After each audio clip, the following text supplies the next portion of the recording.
Salut. Bienvenue dans Essaye encore. Le podcast qui dédramatise l'échec. J'y reçois des gens connus et moins connus qui me racontent comment ils se sont plantés. Salut, bonjour, bonne année. Bah oui, nouvelle année, 10 nouvelles histoires à découvrir, nouvelles rencontres à faire. Alors, pour ceux qui n'ont peut-être pas écouté le dernier épisode, juste pour info, j'y recevais Patrick Hernandez, l'homme aux 56 disques d'or, celui qui est à l'origine du tube Born to be Alive, un tube qui a failli ne jamais voir le jour et partir à la poubelle. Rendez-vous compte, il n'aurait pas gagné tous ces euros par jour, tous ces milliers d'euros par jour. Alors si vous voulez connaître l'histoire, eh bien l'épisode est dispo et c'est sur toutes les plateformes de podcast. On est reparti pour une nouvelle année avec donc plein de trucs à rater, plein de trucs à apprendre, des gens intéressants. Cette semaine, cette fois-ci, cet épisode-ci, je reçois Charlotte alias le journal d'Esme. Des échecs, il en faut dans une vie. Je veux dire, une vie sans échecs, on n'apprend pas. C'est lisse, on reste dans le même état d'esprit, dans un même schéma de pensée. Charlotte ou Charlotte, elle est sex coach et auteure sur internet. Charlotte, elle est ce que l'on appelle en 2023 une nomade digitale. En gros, elle bosse d'où elle veut. Et au moment où on enregistre l'épisode d'ailleurs, elle est aux Canaries et je suis grave jaloux.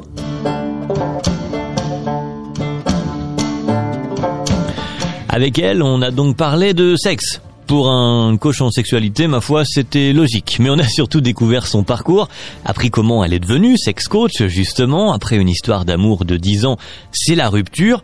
Et c'est pas facile. Oh, spoiler. Mais en même temps, c'est aussi la découverte du célibat. En gros, du cul pour du cul. Et là, c'est le début de pas mal de changements. Avec elle, on a donc parlé de couple, de communication dans le couple, de confiance en soi, en son image, en son corps, mais aussi des difficultés d'être entrepreneur aujourd'hui, de s'assumer, de savoir aussi ce que l'on veut finalement, d'envie, de frustration, de création. Bref, c'est une rencontre quelque part entre mon invitée Charlotte et celle qu'elle a créée, Esme. Ça commence maintenant.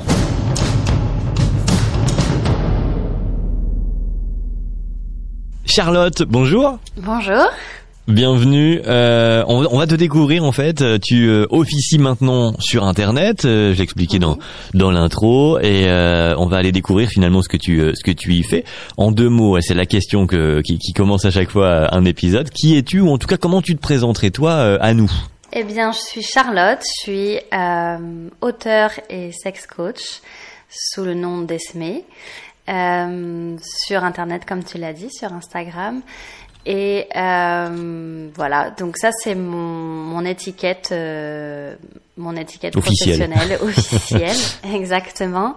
Voilà, je suis aussi digital nomade, donc c'est-à-dire que comme je travaille en ligne, j'ai fait le choix de voyager en travaillant. Donc là, je te parle actuellement de l'île de Tenerife dans les Canaries. Voilà. Eh bien, c'est un motif pour couper cet enregistrement juste par jalousie. Alors non plus précisément. Donc ouais, t'es un peu le reflet d'une génération finalement aujourd'hui.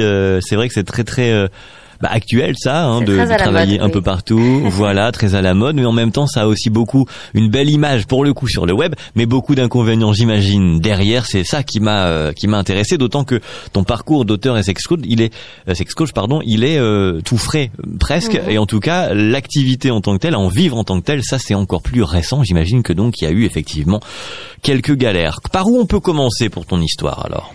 En fait, je commence souvent mon histoire à la rupture, une rupture amoureuse, comme beaucoup d'histoires, je pense. En 2018, je mets fin à une belle histoire d'amour de 10 ans, donc qui a nourri toute ma jeune vie d'adulte, de mes 19 à mes 29 ans. Donc c'est déjà pas rien en soi. Non, c'est pas rien, et y mettre un terme, c'est pas rien non plus.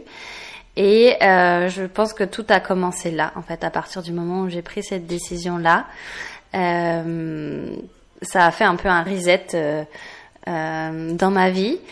Et aujourd'hui, si je regarde, du coup, ça fait 4 ans, là, on commence juste 2023, donc ça va faire 4 ans.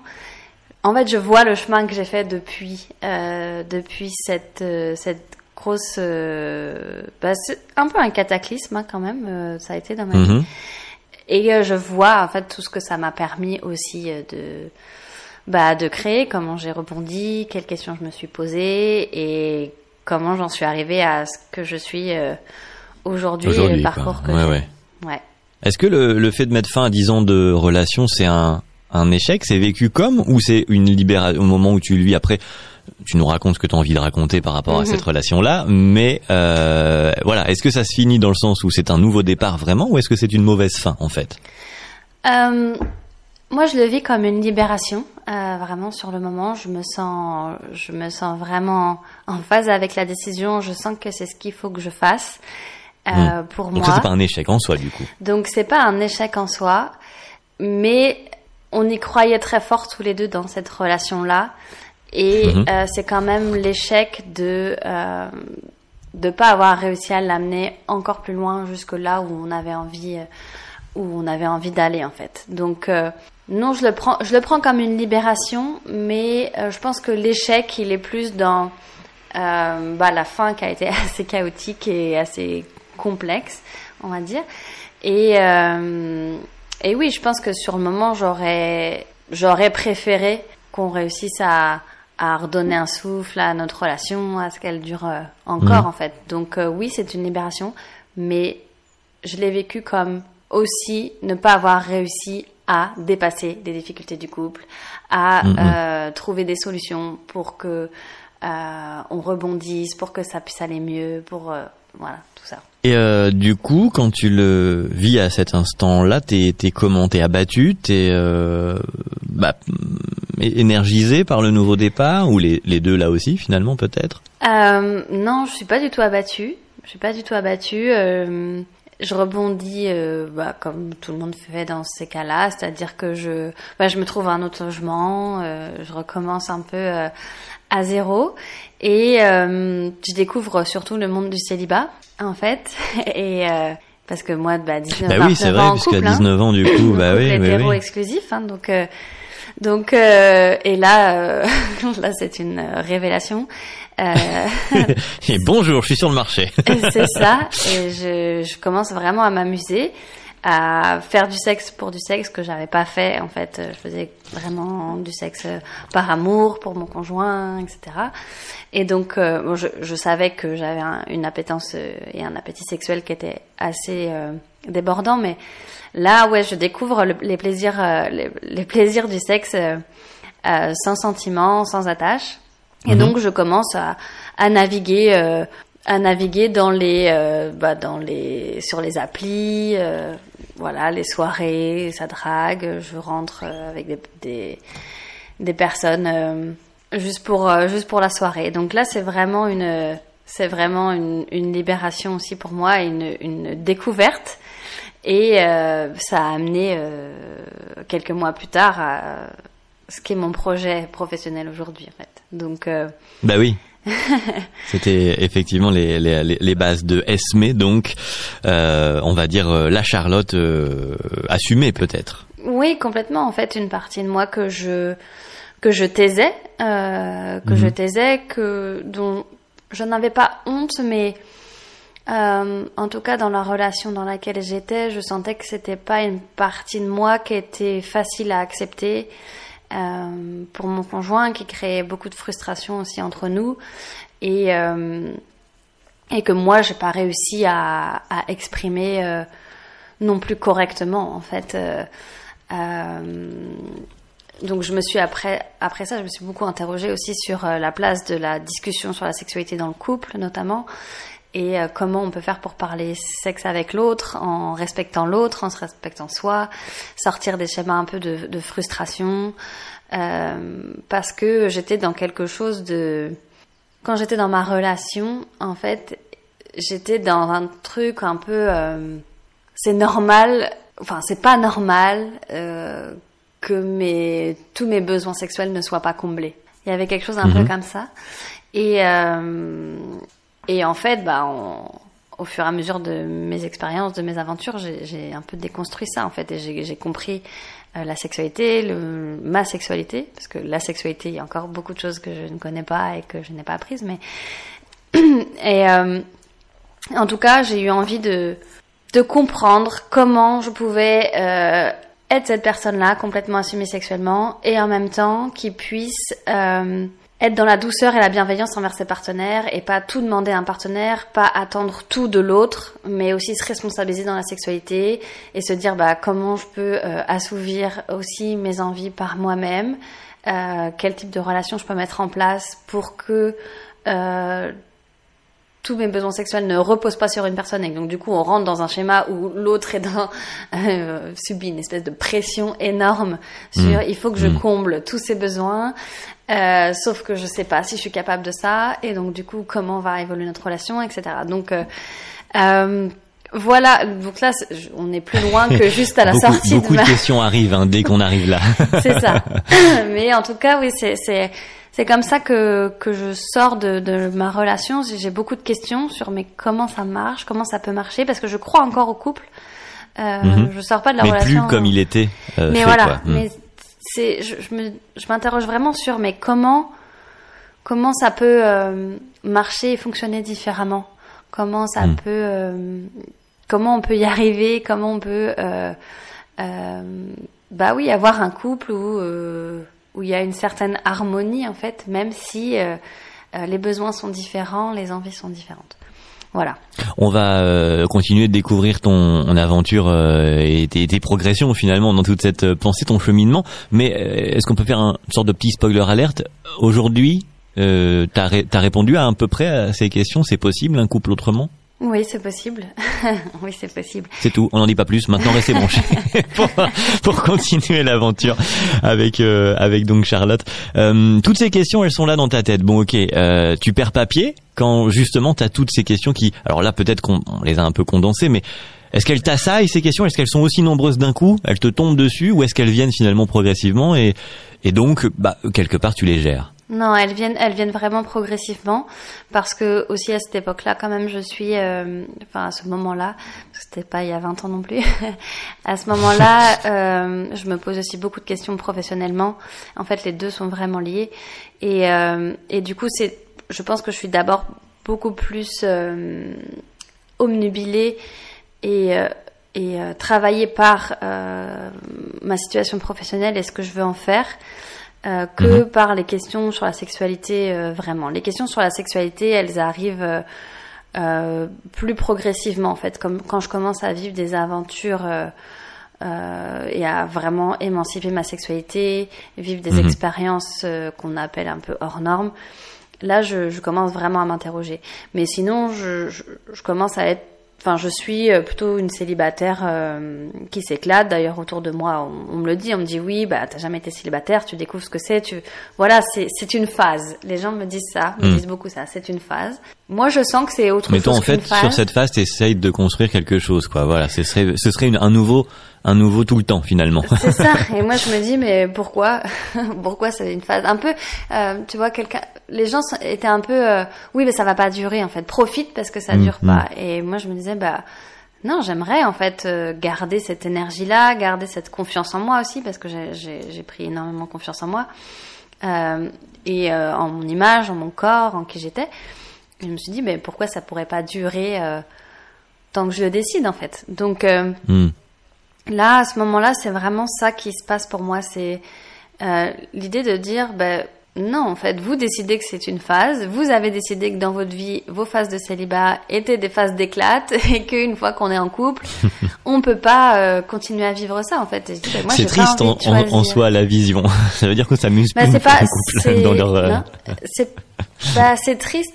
C'est pas triste. C'est un peu dans ce schéma-là qu'on s'est construit. Tu vois ce que je veux dire? Ouais, bien sûr. On a grandi aussi là-dedans en disant, oui, c'est normal au bout de 10 ans de couple de s'essouffler un peu. Oui, c'est normal au début d'une relation d'avoir une vie sexuelle éclatante, et puis que ça se tasse au fur et à mesure des années. Et c'est normal que quand t'es célibataire, tu t'éclates, mais quand t'es en couple, c'est moins ça. Tu vois, il y a une espèce de dichotomie comme ça où on dit c'est tout blanc ou c'est tout noir. Et moi, je voulais pas être d'accord avec ça parce que oui, je m'éclatais vraiment en tant que célibataire et en même temps, je suis quelqu'un qui adore être en couple. Donc, je me disais, j'ai pas envie de choisir, j'ai envie d'avoir les deux. J'ai envie d'avoir une relation dans laquelle je construis, je me sens bien, quelqu'un avec qui je partage des choses et garder cette fougue et cette énergie que j'aime tant quand je suis célibataire en fait. Donc c'était des questionnements. Les questionnements que j'avais, c'était vraiment plus ça. C'était comment je peux avoir les autres et donc avoir les deux et dépasser ce que pensaient les autres à ce moment-là. Et du coup, j'ai eu une phase où je me disais puisque le couple, ça peut pas m'apporter ça, je vais rester célibataire toute ma vie. Sauf que ma vie démontrait qu'en fait, j'allais de relation en relation. Donc, je ne cherchais pas le célibat, je cherchais plutôt la relation. Donc, voilà, c'est tout ce qui se passe.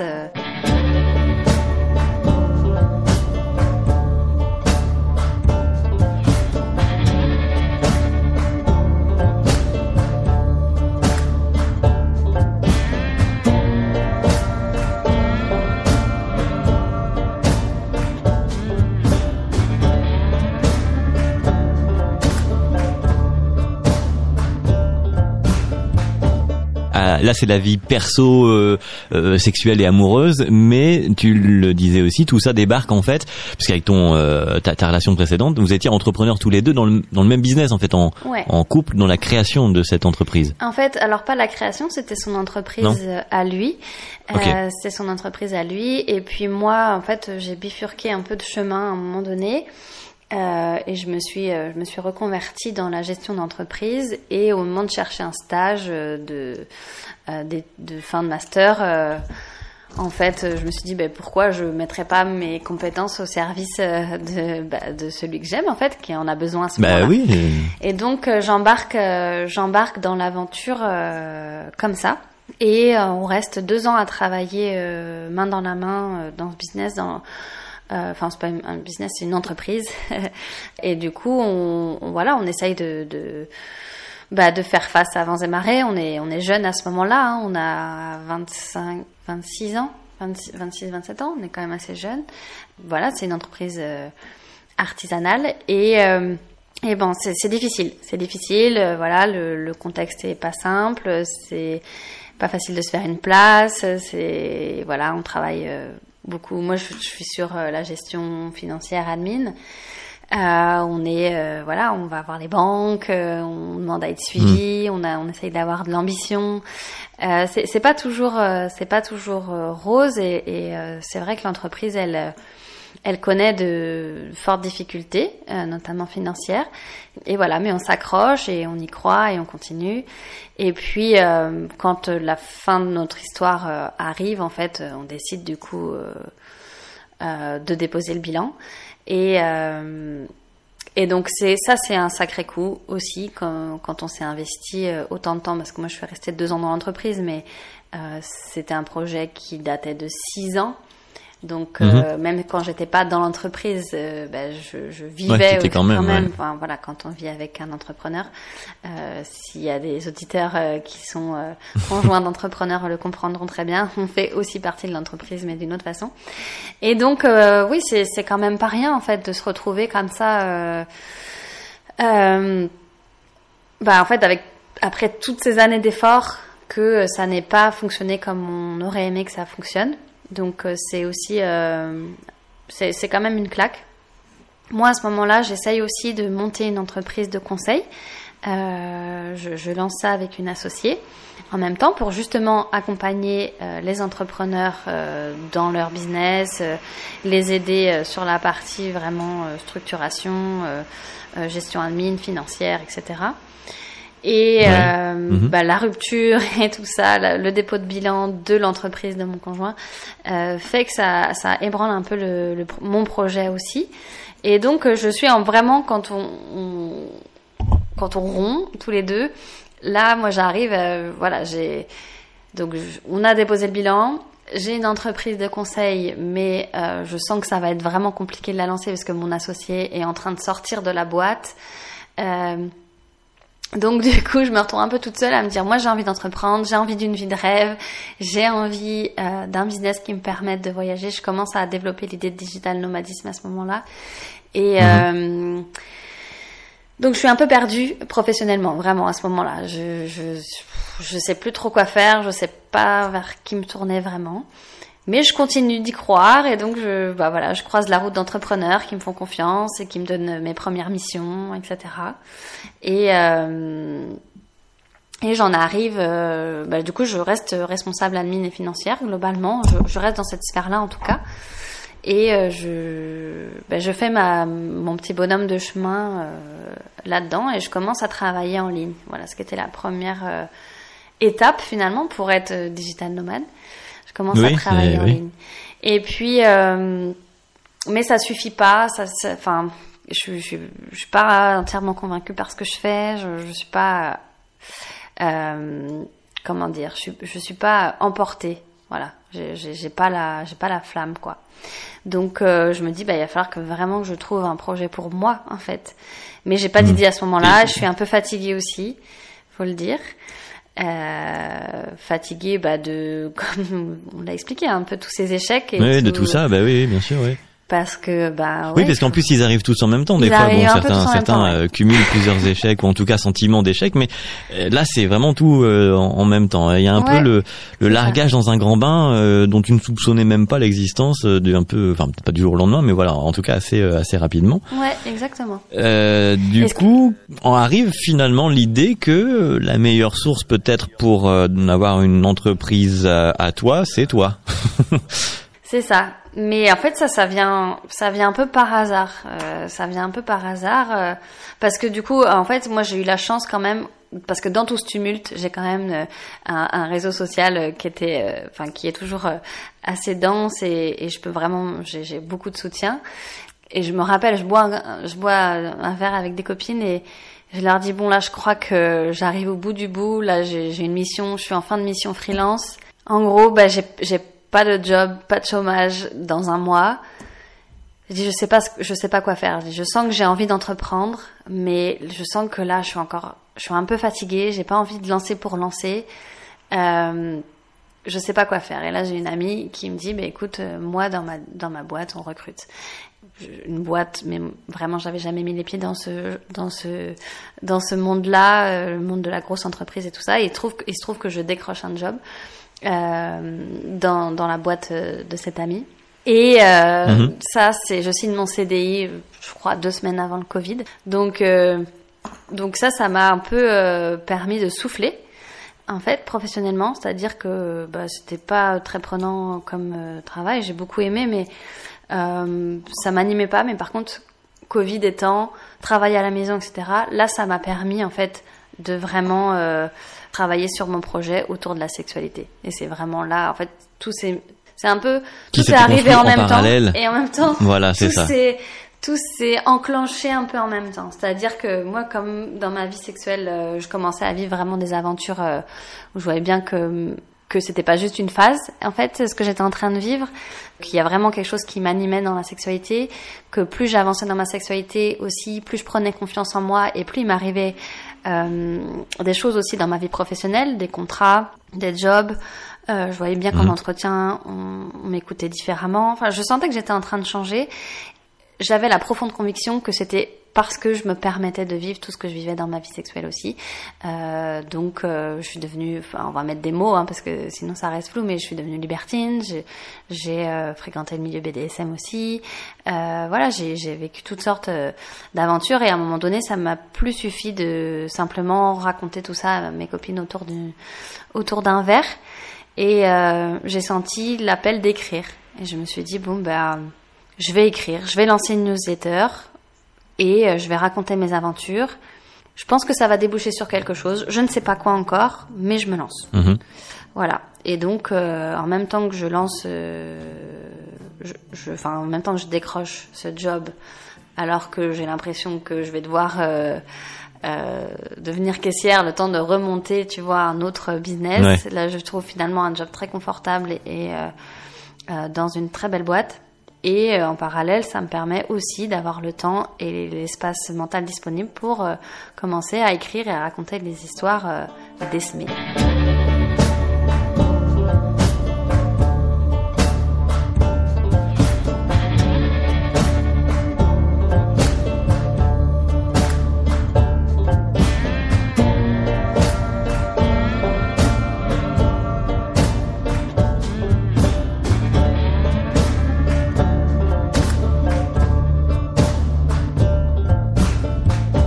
Et ça fonctionne. Alors avant de marcher vraiment, parce que là on peut dire que ça marche plutôt pas mal, je crois en ce moment quand même. En tout cas, voilà, c'est installé.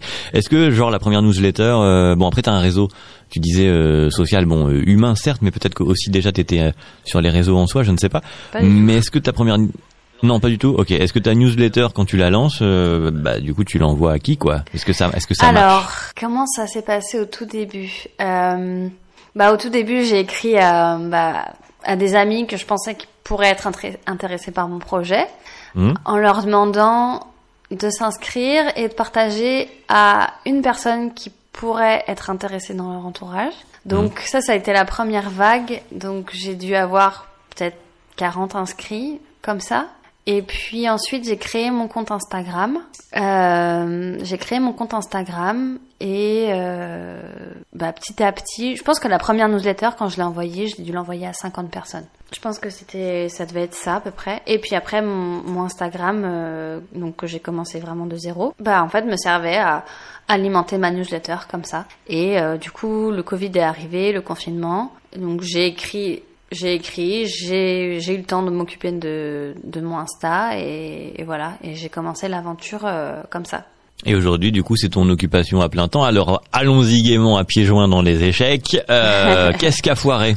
Parce que quand on commence quelque chose de nouveau, forcément, à un moment donné, ça coince. Ouais. Qu'est-ce qu'a foiré? Faut savoir que quand j'ai lancé quand même ma newsletter, à ce moment-là, j'ai la sensation que ça va vite devenir un projet. Ouais. Et en fait, j'ai lancé ma newsletter en 2020 et j'ai commencé à générer de l'argent avec mon projet en janvier 2022. Donc quand même 2 ans après. C'est pas ce qu'il y a de plus rapide quand même. En fait, c'est plus.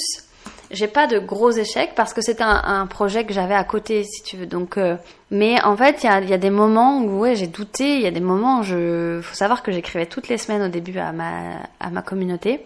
Et sauf qu'il y a eu un moment où, quand ça n'allait pas, je savais pas quoi leur écrire. J'avais pas trop d'inspiration. Et il y a même eu un moment où moi j'ai eu une phase vraiment de moins bien. Et en fait, je savais plus quoi leur écrire et j'avais même plus l'envie d'écrire en fait. Donc mon projet, écrire ce qui n'allait pas, c'était pas une idée? Non, c'était pas une idée à l'époque. Moi, mon idée, c'était vraiment de montrer aux gens qu'une autre sexualité était possible et qu'on pouvait être une femme célibataire et s'éclater dans sa sexualité. Ouais, donc si tu n'étais pas en bonne condition, forcément, tu n'avais pas de quoi raconter. Oui, c'est ça. Et puis en fait, je l'ai lancé en mars 2020, donc moi j'avais plein d'histoires à raconter. Épuisé aussi. Mais il y a eu un moment, c'est que le Covid nous a pas permis, en tout cas, ça m'a permis de vivre des belles expériences quand même. Mais moi, ça a mis un espèce de gros coup de frein. Vraiment inattendu. Pour rencontre humaine, ça, voilà. C'était, moi j'ai été en pleine ascension, je débordais d'énergie, je faisais plein de choses, je découvrais plein de choses et puis oui, le jour au lendemain, rester 2 mois chez moi, ça a été, ça n'a pas été compliqué à vivre parce que le projet m'a porté, mais le deuxième confinement quand il est arrivé, par contre là ça a été un gros coup dur et là ça a été difficile pour moi de proposer autant de régularité à ma communauté, ce qui fait que le projet s'est arrêté clairement pendant plusieurs mois en fait. J'ai pu poster sur Instagram pendant peut-être 4-5 mois en fait parce que je voyais déjà je voyais pas où ça pouvait me mener. Je me disais oui c'est bien beau, j'écris. Quand même le projet à la base c'était déjà de te faire plaisir, oui, mais aussi que ça puisse à un moment donné t'amener à quelque chose en fait. Donc qu'est-ce que tu veux faire? Est-ce que tu veux vendre tes nouvelles? Je dis mais je veux pas vendre mes nouvelles, genre j'ai pas envie de ça. Est-ce que tu peux pas lancer un Patreon ou des choses comme ça. Je réfléchissais à tout ça et vraiment, j'y croyais pas. Je me disais, bah non, c'est pas grave, c'est pas ça, quoi. Et puis, bah là, je décroche une nouvelle mission dans une start-up parce que j'ai envie de reconnecter au monde du freelance parce que le job dans la grosse boîte, ah bah ça, c'est aussi c'est pas un échec parce que je l'ai choisi, mais oui, non, c'était vraiment pas... C'était pas ton monde, en tout cas. C'était pas mon monde, et surtout, oui, j'ai découvert le monde très politique des grosses entreprises, et du coup, d'être un pion à un moment donné d'une stratégie politique et de la boîte, enfin voilà, à laquelle j'adhérais pas forcément, enfin bref. Donc du coup, grosse désillusion aussi là-dessus, à me dire oui, en fait, il faut que je m'en aille, il faut que je parte, parce que moi je suis pas du genre à rester longtemps si ça me plaît pas. Sauf que là, je sais plus quoi faire, quoi. J'ai ma newsletter qui est en pause, j'ai mon job dans la grosse boîte qui va pas du tout, qui même me mine en fait le moral. Et puis voilà, encore le réseau, le destin. Je vois passer une annonce de freelance pour un job d'assistante comptable, voilà. Où je me dis, très bien, je vais reconnecter à l'entrepreneuriat, je vais redevenir freelance, ça c'est vraiment quelque chose qui me va, dans une start-up, voilà. Et donc, je commence à faire ça en parallèle de mon job qui m'ennuie à mourir, quelques heures par semaine, voilà. Et en fait, moi, ça me fait revivre, là, ça me reconnecte, ça me réencourage, etc. Et en fait, il se trouve que c'est une entreprise qui aide des thérapeutes, des coachs à développer leurs activités en ligne. Voilà. Et donc, moi, je suis à la compta et je suis bien. Par définition, c'est pas mal pour quelqu'un qui veut faire des activités en ligne. C'est ça, mais du coup, je fais pas le lien tout de suite. Et donc, moi, je suis à la compta et je suis bien. Et puis, on fait une immersion client parce que je me dis, bon, c'est quand même bien pour m'intégrer dans la boîte et puis voir ce qu'on fait, que j'aille faire une immersion pour voir ce qu'on propose à nos clients en fait et qu'est-ce qu'on vend à nos clients. Et donc je vais à l'immersion et puis là en fait je parle de mon projet, j'en discute, je l'affirme aussi tu vois dans un milieu professionnel, ce qui m'était pas arrivé parce que je faisais tout ça en étant cachée évidemment. J'écrivais des nouvelles érotiques, mon compte Instagram était anonyme et donc là j'assume ce projet autour de l'écriture érotique.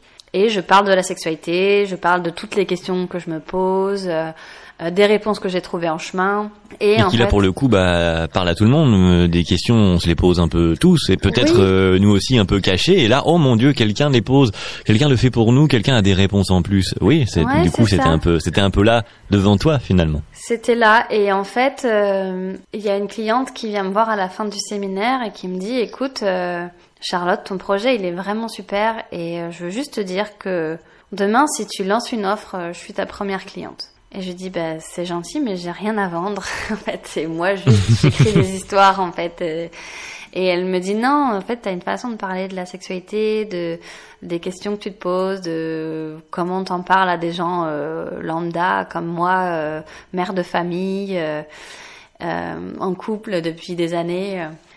Et donc ça plante une petite graine dans mon cerveau et puis après il y a d'autres personnes aussi dans mon entourage plus proche qui viennent me voir pour des questions spécifiques, qui me disent bon moi j'aimerais faire ci, est-ce que tu peux me conseiller par quoi il faut que je passe pour arriver à faire ça, ou j'aimerais m'acheter de la lingerie, tu peux me conseiller, ou voilà, on commence à venir me voir et puis là je me dis bon peut-être qu'elle a raison en fait. Cette personne, peut-être qu'il y a d'autres gens comme elle qui seraient prêts à devenir client, à payer pour mes un services service de conseil. C'est ça, de conseil en sexualité. Et donc là, ça a été le début de l'aventure Esmé telle qu'on la connaît aujourd'hui, c'est-à-dire que j'ai continué à écrire mes histoires. Et puis, en fait, à partir de mon parcours, de mon expérience, j'ai proposé une offre, un programme en fait de coaching pour aider les personnes qui le souhaitaient à émanciper leur sexualité, à se sentir bien dans leur sexualité et notamment dans leur couple, en fait, parce que j'ai toujours cet attachement à dire oui, moi malgré mon expérience libertine et mes différentes expériences un petit peu hors normes dans la sexualité, je crois beaucoup au couple hétéro exclusif. Simplement, il faut savoir le réinventer. Il faut savoir aussi couper un peu avec les candidatons, avec les oui mais tu sais c'est normal dans 10 ans que ça soit moins bien qu'au début, enfin en tout cas qu'il y ait des choses différentes. Et moi je pense qu'en fait c'est juste qu'on n'a pas appris à travailler sa sexualité dans son couple. Et aujourd'hui j'ai la chance de pouvoir aider des couples et des personnes aussi en solo à remettre le sexe à la place qu'il mérite dans au goût du jour. Voilà. Est-ce que tu es en couple du coup aujourd'hui? Oui, je suis en couple. Je suis en couple hétéro exclusif avec nos propres règles, j'ai envie de dire, parce que en fait des fois quand on parle de notre couple à des personnes extérieures, on me dit ah oui en fait vous êtes en couple ouvert. Pas du tout, on n'est pas du tout en couple ouvert, on n'est pas dans les vibes actuelles du polyamour, etc. C'est pas le chemin qu'on a pris. Non, on est dans un couple qu'on pourrait dire classique, et qui est classique parce que c'est un peu le gros mot un peu des mouvements en ce moment, quoi. C'est il faut réinventer le couple, faut casser toutes les normes, toutes les règles, etc. Pas forcément en fait, on peut garder la structure existante du couple et puis simplement poser les bonnes questions, se poser les bonnes questions pour avancer en harmonie en fait, et en faisant une belle équipe. Voilà, donc ouais, je suis en couple aujourd'hui et on forme une belle équipe.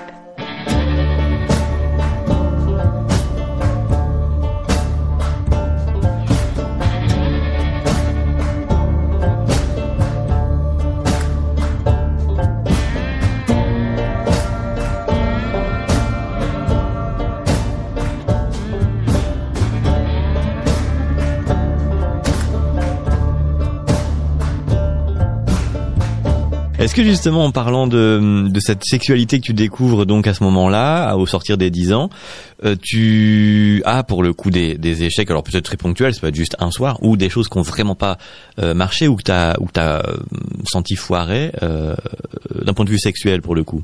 Un point de vue sexuel.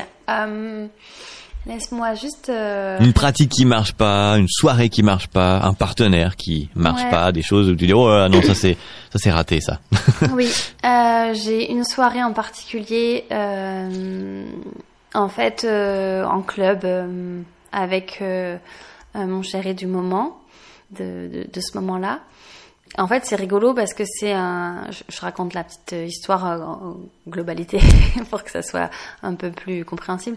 On s'est rencontrés dans le milieu libertin et en fait, on libertinait chacun en individuel. Voilà, moi je faisais cavalière seule et lui aussi. Et donc, quand on s'est mis en couple, on s'est pas posé de questions. On s'est dit, bah oui, je suis libertine, tu es libertin, notre couple est libertin. Et on est parti comme ça, avec cette idée-là en fait en tête, sans re-questionner qu'est-ce qu'était notre couple, qu'est-ce qui était important pour notre couple, etc. Et en fait, on fait une soirée dans un club. C'était un club BDSM parce que moi j'aimais beaucoup l'univers BDSM, lui un peu moins, mais il était ok de m'accompagner. Et en fait, je sens que c'est pas son univers, je sens qu'il est pas, qui comprend pas trop ce qui se passe dans la soirée. En plus, c'est post-Covid, les boîtes, tout ça venait juste de réouvrir. On n'était plus habitué à avoir beaucoup de monde, tu vois, au même endroit. Et là, en fait, le club était bondé. On était vraiment serrés les uns contre les autres. Et oui, il y a un truc qui se passe pas entre nous. Il y a une connexion qui se perd à un moment. Je le sens perdu. Et je me rends pas compte que moi-même, je suis un peu perdue. On sait pas trop quoi faire. Et en fait, à un moment donné, il me dit, bon, je vais faire ça. Je lui dis, ouais, ok. Et en fait, je me retrouve toute seule. Et là, je me cache dans un coin et je pleure. Je comprends pas pourquoi je pleure. Enfin, ça m'était vraiment jamais arrivé. Et je dis, mais mince, mais qu'est-ce qui se passe, quoi? Est-ce que c'est parce que j'étais pas prête à ce qu'il aille ailleurs? Est-ce que... Et en fait, juste là, j'étais tout simplement perdue, lui aussi. Et en fait, en se perdant tous les deux, on a tous les deux passé vraiment une soirée de merde. Ça a été vraiment compliqué pour nous deux. On est partis très vite d'ailleurs de la soirée, lui comprenant pas ce qui m'arrivait, moi ne comprenant pas non plus ce qui m'arrivait à ce moment-là. Ça a été vraiment, mais ça a été une soirée vraiment nulle pour moi et pour lui aussi. Mais par contre, ouais, j'ai beaucoup appris aussi grâce à ça, en fait. De dire, en fait, c'est pas parce que tu es habitué de certains endroits, de certaines pratiques que tout est tracé et que tout est facile, en fait. Tant qu'il n'y a pas de communication, qu'on discute pas, qu'on met pas des règles, qu'on ne met pas nos propres règles, qu'on n'exprime pas nos peurs, nos doutes, qu'on soit libertin, pas libertin, etc. En fait, ça crée des gros dysfonctionnements, des gros malentendus et en fait, ça a exacerbé, je pense, ce soir-là, ça a exacerbé des problèmes qu'on avait déjà dans notre couple, en fait, qui n'étaient pas forcément que liés à la sexualité, loin de là. Hein. Les problèmes qu'on a dans notre sexualité, j'ai l'habitude de dire ça, ne s'arrêtent pas aux 4 murs de notre chambre, hein, ça serait trop facile. Donc voilà. Donc ça, ouais, ça c'est la soirée qui pour moi a tourné vraiment fiasco, quoi, où j'ai rien compris. J'ai pas compris mes émotions, j'ai pas compris ce qui se passait, j'ai pas compris pourquoi j'étais là, ce qu'on faisait là, et je me suis. Est-ce que tu penses qu'aujourd'hui, sans ce moment, t'aurais compris les choses qui entre guillemets se tramaient un peu déjà sans éclater vraiment? C'était nécessaire finalement de passer là. C'est ça que je veux dire. Oui, en fait, aujourd'hui, si tu me demandes est-ce que tu voudrais changer la soirée, je te dirais non, surtout pas, en fait, parce que les discussions qu'on a eues après ça, elles ont permis, en fait, de mettre en lumière plein de choses qu'on n'avait pas osé se dire avant, des sujets qu'on pensait vraiment actés pour notre couple, en fait. Justement, du fait qu'on était tous les deux libertins, on s'était dit, voilà, on s'était même pas posé la question, en fait, de dire, mais est-ce que ça va pas me poser problème, en fait, de le voir avec quelqu'un d'autre, est-ce qu'on est vraiment OK avec ça, est-ce qu'on a envie d'échanger, est-ce qu'on veut, enfin, des questions que tous les couples qui commencent le libertinage, je l'espère, se posent. En tout cas, ouais, on sait mieux, en tout cas. Ouais, voilà, je conseille vraiment de se poser ce genre de questions. Et voilà, et en fait, on s'est rendu compte qu'on n'était vraiment pas sur la même longueur d'onde sur ce qu'on voulait pour notre couple, et du coup, ça a permis de mettre fin à la relation avant que ça ne devienne invivable et pour l'un et pour l'autre, quoi. Donc, ouais, voilà ce que ça a créé. Est-ce que donc oui, mais j'aime bien que tu choisisses cet exemple du coup, parce qu'effectivement c'est le propos ici du podcast, évidemment, de on essaye encore, on se plante, on recommence, ou alors on recommence pas et on fait autre chose, parce qu'il y a ça aussi, des fois des gens s'obstinent, mais il faut juste pas s'obstiner, mais voilà, essayer encore, ça veut dire peut-être changer des fois. Et donc là en fait ça a été nécessaire, et ça sert mon point, donc c'est parfait. Mais donc j'aime bien l'exemple. Est-ce que ce serait aujourd'hui, parce qu'on te sent quand tu racontes depuis tout à l'heure, ça fait trois quarts d'heure presque on parle ensemble, je t'écoute beaucoup. Tu sembles très, tu l'as dit d'ailleurs, très très confiante, assurée, assumée, etc. Il y a comme ça une confiance qui se dégage quand on t'écoute. Tu sais de quoi tu parles et t'as l'air presque comme intouchable entre guillemets. Aujourd'hui, on dirait que ton couple il est pas verrouillé, tu vois, mais arrivé au stade de développement maximum et t'as toutes les clés. En tout cas, il y a ce sentiment un peu. J'imagine que c'est qu'un sentiment, c'est toujours en continuité et en progression constante, mais voilà, on a un peu ce feeling. Mais est-ce que du coup, je comprendrais au travers de tout ce que tu racontes que le vrai échec aujourd'hui, et c'est d'ailleurs j'imagine l'objet de ta formation, ce serait en fait de ne pas, la seule chose qui peut rater, c'est de communiquer en fait. Le seul point qui est valable et la seule chose qui compte, c'est de parler aux gens, au couple, au sein du couple ou même en dehors finalement. Ouais, je pense que moi ça a été aussi un énorme apprentissage, c'est d'apprendre à m'exprimer. J'étais quelqu'un qui ne comprenait pas ses émotions et qui avait vraiment du mal à les exprimer. Et tout ce parcours, moi, ça m'a permis aussi de me connecter simplement à ce que je ressentais et ce qui était important pour moi. Et ça paraît vraiment tout bête de dire ça, et ça l'est. Mais en fait, tout ce chemin-là, ça permet. Et en fait, des échecs, il en faut dans une vie. Je veux dire, une vie sans échec, on n'apprend pas. On n'apprend pas. C'est lisse. On reste dans le même état d'esprit. On reste dans un même schéma de pensée.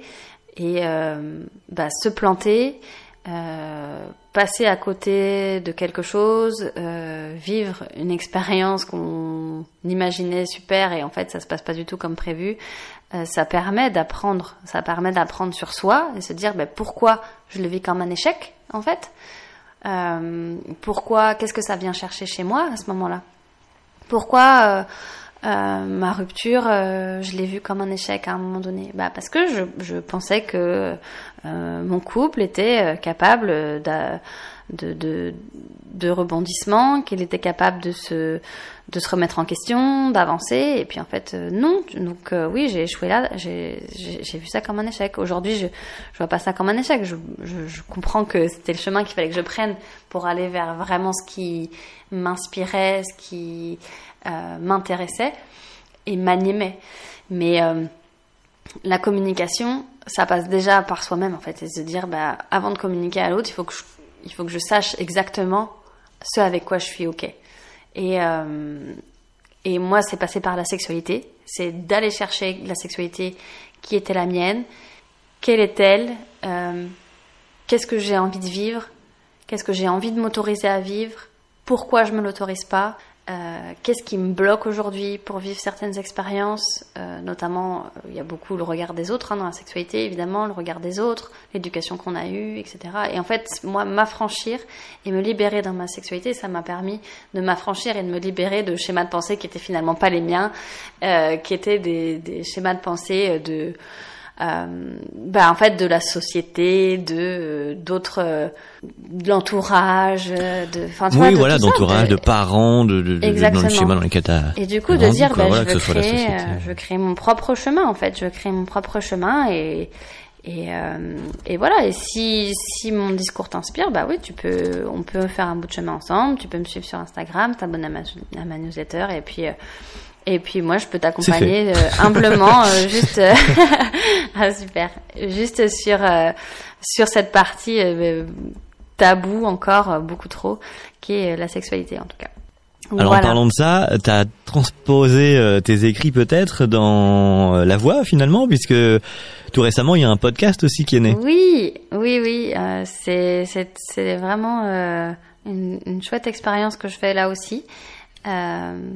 J'ai des abonnés qui me demandaient le podcast, mais fais un podcast, ça serait bien. Et moi, je suis pas très technique, je voyais pas trop comment faire un podcast érotique qui me plaise à moi.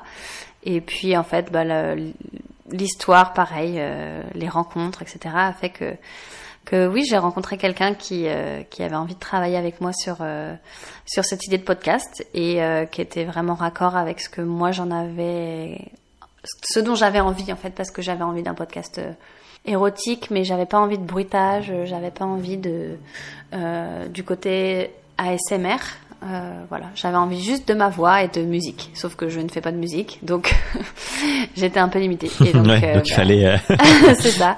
Et en fait, la vie a mis sur mon chemin un musicien. Qui prend beaucoup de plaisir à mettre en musique mes textes. Donc c'est une chouette aventure qui a commencé là en ce début d'année.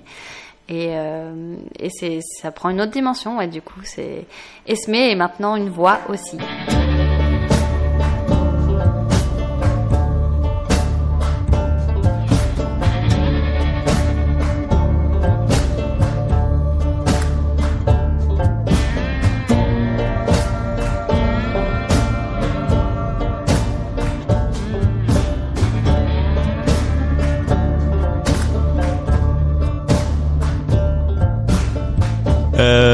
On arrive à la fin de la conversation. Si t'as déjà écouté d'autres épisodes, ou en tout cas si à l'autre bout les gens ont déjà écouté, il y a toujours une question qui vient, c'est un peu la partie bonus. J'aimerais te demander qui t'aimerais toi ou t'aurais aimé entendre faire ce podcast, parler de ses échecs, de comment il s'en est un petit peu dépatouillé. Soit des gens pour que ça t'inspire, soit des gens qui déjà t'inspirent et dont tu voudrais connaître un peu plus le parcours, des gens vivants d'aujourd'hui, des gens morts d'hier. Qui aimerais-tu entendre? Très bonne question. Merci. Qui j'aimerais entendre.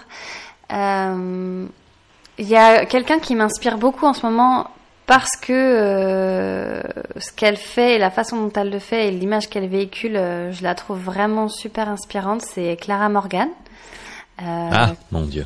Ouais, qui est une femme qui entreprend, elle aussi dans la sexualité d'une autre façon. Qui a aussi un univers artistique que je trouve hyper intéressant. Et elle qui a dû passer aussi par des phases... on connaît un peu son histoire, mais je trouve en tout cas son parcours vraiment très très inspirant. Et je pense que j'ai beaucoup à apprendre de cette femme. Donc écoute... Tu l'as déjà croisée ? Non, jamais.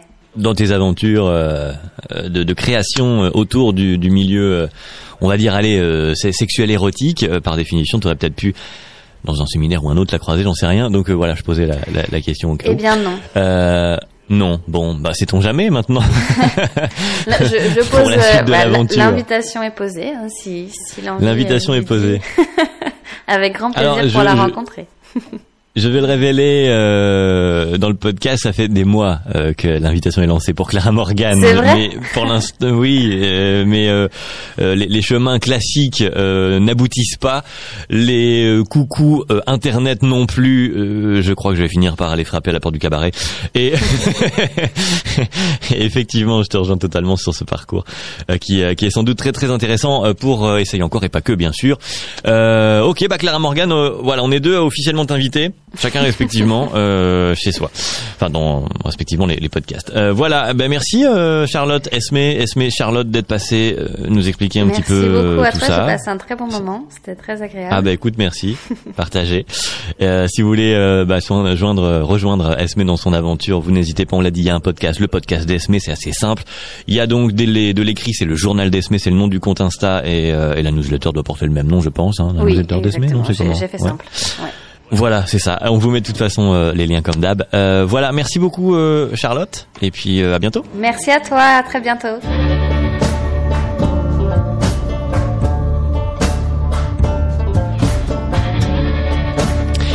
Voilà, c'était le 40e épisode de Essaye encore. Donc, le podcast est dispo sur toutes les plateformes de podcast. Ça veut dire Apple Podcast, Spotify, Deezer.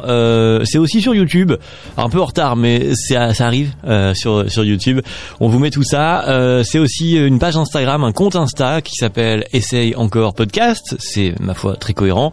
Vous pouvez aller vous abonner là-bas pour suivre un petit peu l'évolution du podcast. Et puis, vous pouvez aussi le partager, surtout mettre des petits pouces, des petites étoiles, tout ça, ça aide beaucoup à la visibilité. Je vous en remercie énormément. Merci beaucoup d'être arrivé jusqu'ici pour ceux qui sont venus jusqu'au bout de l'épisode, et je vous retrouve très vite avec évidemment de nouveaux et de nouvelles invités.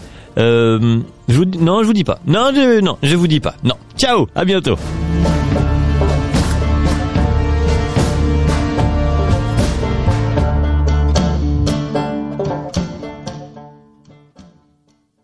Salut.